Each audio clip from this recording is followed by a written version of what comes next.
Beim Thema 9/11 ist nicht nur für Daniele Ganser die folgende Frage entscheidend. Wurde WTC7 gesprengt? Genau dieser Frage geht der US-Professor Leroy Hulsey nach. Kann er den letzten Beweis erbringen, dass das Gebäude wirklich gesprengt wurde? Das Video zeigt, was es mit der Forschung von Hulsey auf sich hat und ob einige Verschwörungstheoretiker schon zu früh jubeln. Ihr seid beim Kanal Verschwörung und Fakten und das geht so.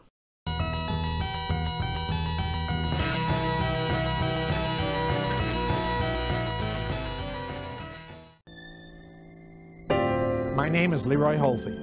I'm a forensic engineer and a professor at the University of Alaska, Fairbanks. Da haben wir also Professor Hulsey von der Universität Alaska Fairbanks. Bei den Diskussionen rund um 9/11 wird relativ häufig der Name Hulsey und seine Studie genannt. Zumindest wenn man nach wissenschaftlicher Expertise und wissenschaftlichen Studien fragt. Und ja, ich muss ständig danach fragen. Denn wir haben es hier mit einem komischen Phänomen zu tun. Unter meinen Videos finden sich immer wieder Kommentatoren ein, die rundweg behaupten, dass der NIST-Bericht falsch ist, denn er verbreitet physikalisch unmögliche Tatsachen. Naja, denke ich dann immer, wenn die wissenschaftliche Behörde für Physik in den USA einen so offensichtlichen Unfug verzapft hat, dann frage ich mich schon, warum dies in der physikalischen Fachgemeinschaft nicht auffällt. Immerhin ist diese Behörde zu vergleichen mit der Physikalisch-Technischen Bundesanstalt in Deutschland. Um es kurz zu machen, die Leute, die meinen, dass man mit ein bisschen Basiswissen Physik das NIST widerlegen kann, leiden offensichtlich am Dunning-Kruger-Effekt. Zumindest sieht sich die Gruppe Architects and Engineers von 9/11 Truth, von denen das letzte Video handelte,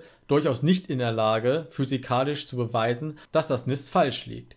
Denn sie haben dazu eben jenen Professor Hulsey beauftragt, der nun diesen Beweis führen soll. Bevor ich jetzt aber auf die Inhalte genauer eingehe, will ich ganz kurz nochmal einen Blick in die Truther-Community werfen und zeigen, wie dort die Rezeption der Arbeiten von der Universität Alaska ist. Das Portal Anonymous News schreibt, US-Universität widerlegt offizielle 9/11-Version, WTC7 nicht durch Feuer eingestürzt. Ganz ähnlich dann Blauer Bote-Magazin. Studie der Uni Alaska zu 9/11, WTC7 wurde gesprengt. Naja, ob das so stimmt, gucken wir uns nachher nochmal genauer an. Jetzt erstmal zu unserem beliebten Schweizer Historiker Daniele Ganser. Mal gucken, was er dazu zu sagen hat. Stimmt es, dass ein Professor in den USA den Einsturz von WTC7 3 Jahre lang untersucht hat? Und zum Schluss kam, Feuer war nicht die Ursache. Und die Antwort ist ja. Leroy Hulsey von der University of Alaska. Das ist jetzt hochspezialisierte Arbeit, die läuft. Okay? Herr Ganser stellt also mal wieder eine Frage und beantwortet sie natürlich selber. Und hier müssen wir wie so oft genau aufpassen. Er fragt, stimmt es, dass ein Professor in den USA den Einsturz von WTC7 3 Jahre lang untersucht hat und 2017 zum Schluss gekommen ist, Feuer könnte nicht die Ursache gewesen sein? Ganser selber beantwortet die Frage mit ja, das stimmt. So ist es aber nicht korrekt. Richtig ist, dass die Studie im Jahr 2017 erst 2 Jahre und 4 Monate lief und nicht 3 Jahre, wie Ganser behauptet. Ferner ist die Formulierung zum Schluss manipulativ oder mindestens missverständlich, denn 2017 kam Hulsey zu gar keinem Ergebnis. Er hat lediglich einen Zwischenreport präsentiert und keineswegs eine fertige Arbeit, was die Formulierung zum Schluss von Ganser dem Zuhörer natürlich nahelegt. Ganser weiß das selber und schiebt richtigerweise verbal nach, dass die Arbeiten von Hulsey noch laufen. Hier wäre es natürlich wissenschaftlich korrekt gewesen, dies deutlich zu machen. Das versäumt Ganser leider. Und dies, davon kann man ausgehen, weil es seinem Narrativ so mehr nützt. Für einen Historiker ist Quellenkritik oberste Pflicht und dies versäumt Ganser abermals. Aber hören wir weiter rein. Das heißt, wir sind einfach global vernetzt. Ich nehme dann die Daten von den USA und das ist Leroy Hulsey. Er hat einfach das Gebäude modelliert und er sagt auch, dieses Modell vom NIST, das ist völlig fehlerhaft. Er sagt, das kann sich überhaupt nicht so verhalten haben. Das stellt Herr Ganser soweit ganz korrekt dar. Hulsey hat nämlich in seiner Zwischenpräsentation verkündet, dass Feuer nicht die Einsturzursache sein kann. Also halten wir mal fest, Hulsey hat gesagt, dass für den Einsturz von WTC7 nicht Feuer verantwortlich sein kann. Er hat aber nicht gesagt, dass es Sprengung war. Dies ist wichtig zu betonen, denn Schlagzeilen, die besagen, dass eine Sprengung von WTC7 bewiesen ist, sind definitiv falsch. Das hat Hulsey nie gesagt. Soweit so gut. Jetzt sehe ich mich leider gezwungen, die Arbeit von Herrn Ganser zu übernehmen. Denn ich gucke mir die Quelle genauer an und kritisiere sie. Dies ist eigentlich die Aufgabe von Herrn Ganser. Aber die nimmt er leider nicht wahr. Denn er stellt ja nur Fragen und kann den Sachen leider nicht auf den Grund gehen. Zuallererst werfen wir mal einen Blick auf Professor Hulsey selber. Leroy Hulsey ist Professor für Bauingenieurwesen. Er hat dieses Fach ganz normal studiert und unterrichtet es aktuell an der Universität in Alaska Fairbanks. Also ist dies schon mal eine recht gute Quelle, denn es existiert ein wissenschaftlicher Sachverstand. Leider sieht es dann, wenn wir uns die Publikationsliste von Hulsey angucken, nicht mehr so gut aus. Er hat offensichtlich, bevor er den Auftrag 2015 bekam, sehr lange nichts mehr publiziert. Das kann man als ein Indiz nehmen, dass er vielleicht nicht die größte Koryphäe auf dem Gebiet ist. Aber nun gut, wir wollen ja nicht zu kritisch sein. Als nächstes gucken wir uns den Factsheet des Projektes an. Hier sehen wir, dass die Beauftragung von den Architects and Engineers von 9/11 Truth kommt. Dies ist insofern kritisch, da die Organisation ein gewisses Ergebnis gerne hätte, also auf die Studie eventuell Einfluss nimmt. Besser wäre hier eine neutrale Finanzierung. Die Architects and Engineers lassen sich das Ganze immerhin über $300.000 kosten. Und hier kann ich mir einen Seitenhieb auf einige Truther wieder nicht verkneifen. Wenn der NIST Report physikalisch unmögliche Dinge behauptet, warum gebe ich dann $300.000 aus, um dies zu belegen?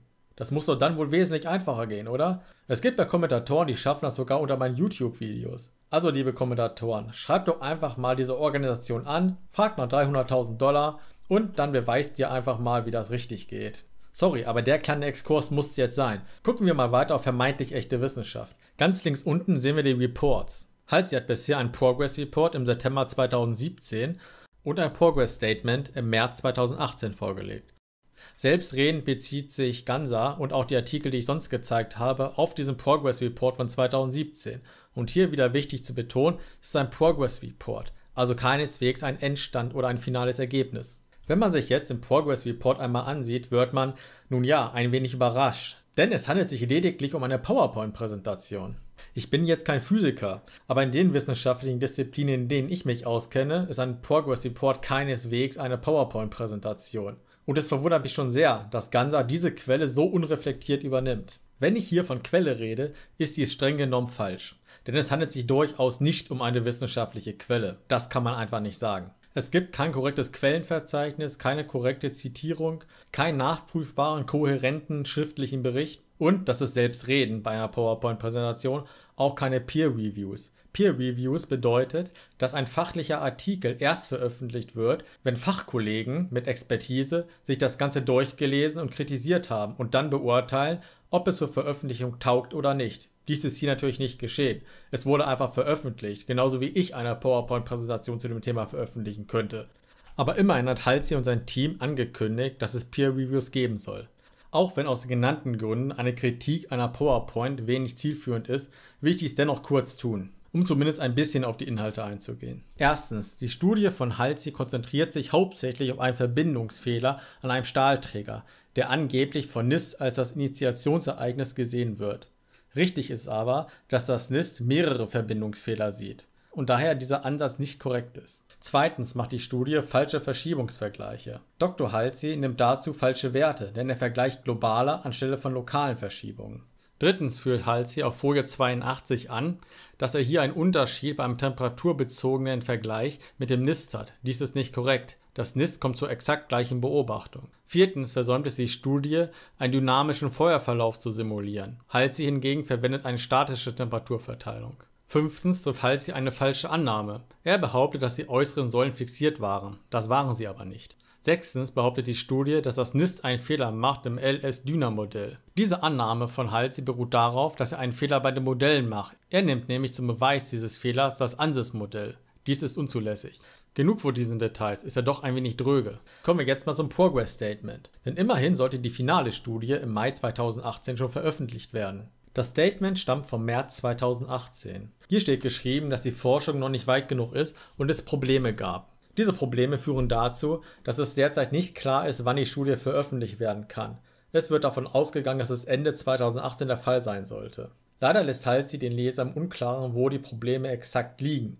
Er schreibt ja lediglich etwas davon, dass noch mehr simuliert werden müsse und dass noch mehreren Hypothesen nachgegangen werden soll. Zeit für ein Zwischenfazit. Nach über 3 Jahren Forschung mit einem Budget von über $300.000 ist ein US-Professor für Bauingenieurwesen nicht in der Lage, das NIST zu widerlegen. Es existiert bis dato lediglich ein Progress Report im PowerPoint und ein Statement, dass es Probleme gibt. Mir ist es daher recht schleierhaft, wie Ganser und andere Verschwörungstheoretiker diese sogenannte Quelle immer heranziehen, denn sie belegt gar nichts. Außer vielleicht das genaue Gegenteil, nämlich dass der NIST Report gar nicht so fehlerhaft ist und man ihn nicht mal ebenso widerlegen kann. Ich plädiere dafür, es mit den Gepflogenheiten der Wissenschaft zu halten.